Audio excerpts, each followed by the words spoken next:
The past few weeks we've been talking about budgeting, investing, saving, and now we are going to our fourth pillar of financial literacy, which is debt. In my language we call it chikwereti or isikweleti. Debt. What exactly is debt?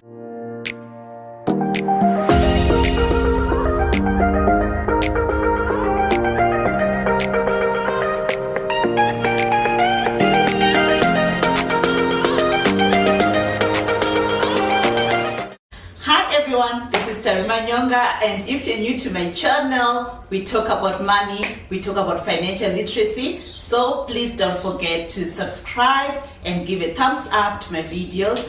And yeah, as I've mentioned, today we're going to talk about debt. So debt, this is money which doesn't belong to you. You're actually borrowing money, but at the end of the day you have to pay it back. So in other words, debt is using money which is not yours. And with debt, you need to understand that it is, if you take a loan through a bank, it is bank charges and also interest rates on top of it. But if you borrow from family, yeah, you'll be owing the money, but mostly it doesn't really charge interest on it. But at the end of the day, debt is not your money. And from the research which I've done, I've noticed that many of the Africans, we are stuck in debt trap. The reason is that people, we are kind of normalizing living above our means. We kind of normalizing using debt as an extension of our income. What do I mean with this? That we are using debt as an extension of our income. We kind of live a lifestyle which we can't really afford.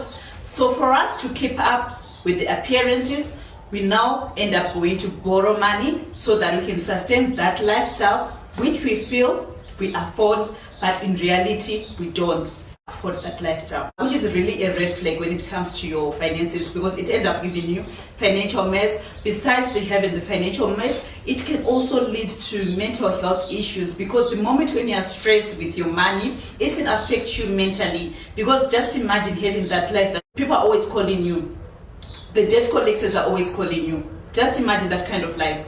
It brings stress, and with that stress it can cause mental health. So as I was looking at it and also looking at some of the money mistakes which I made, I started asking myself questions. What really led me to live that kind of life where I have to borrow from Mary to pay Jane? I noticed that I picked up 4 things which led me to live that kind of lifestyle. 1, FOMO, fear of missing out. I thought that I was missing out. I thought that if my friend buys an iPhone, I also have to buy an iPhone, because if I don't get an iPhone, it means that I'm kind of poor. You know, that kind of perspective that people we have, that we measure our wealth with the material things which we have. So that is the other thing which when I was doing my self-introspection, what caused me to be in a debt trap years back. So yeah, fear of missing out, 1. Number 2, trying to keep up with the appearances, or trying to copy the Joneses. Like if my neighbor does this, I also have to be doing the same thing. You know, that kind of thing. I don't really blame people, and I don't really blame myself with that, because it's the society which we grew up with. And remember, most of the which we have towards our money or how we use our money is how we're raised. So we can't really blame it, but we can't also continue living that same thing. The moment when you understand how money works, how you have to take care of your money, you need to change some of the habits, because as long as that habit is not safe, financial freedom life, it doesn't make sense to continue doing the same things which you have been doing. Yes, we can blame the way we're raised, but I can blame if you continue doing the same thing, right? Because remember, I share these financial literacy videos every Saturday, and if you're watching these videos and you're still going to borrow money, you still live in that life of calling people to borrow you money, or you're still running away, being afraid to answer your phone because they are after you, then you need to change that, because you now have a choice to change your habits. You now have a choice to change your decisions when it comes to your money. Now the choice is yours, not to continue living in the past. Then number 3, what I also realized that it used to push me to debt, it's because I thought I was getting little. You know, the moment when you think that your income is little, to be honest, it will never be enough. You will just cover your basics and know that then the money is finished. And now for you to cover your wants, you now feel like you have to borrow money. But the honest truth is that there is no money which is little. On that little money, if you give your money a direction, if you have a budget, you can see that money can be just enough for what you need now. It's because that we want to jump stages.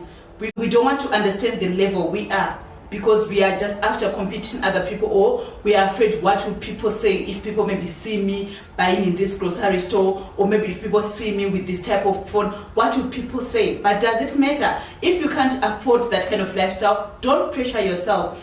Then lastly, the other thing which I noticed why I used to get stuck in debt is that I didn't have a plan with my money.